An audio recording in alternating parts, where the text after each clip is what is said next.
the Cricut rotary blade and housing.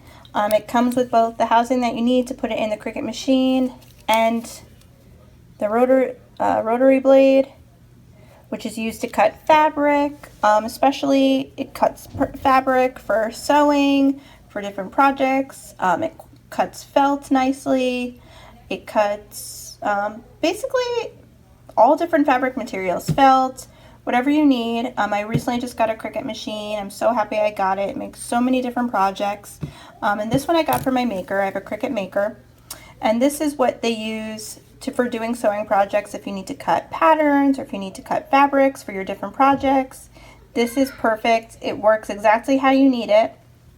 The Cricut machine cuts everything from vinyl to fabric to wood. The maker is a great machine. I highly recommend it, and this is perfect for all your projects. It's just great to have the different housing and blades so you can work with all different materials and you don't have to worry about your blade breaking or not having the right one. If you buy them right away, then you can make all your projects that you like without having to buy additional supplies for them. So this is a must-have.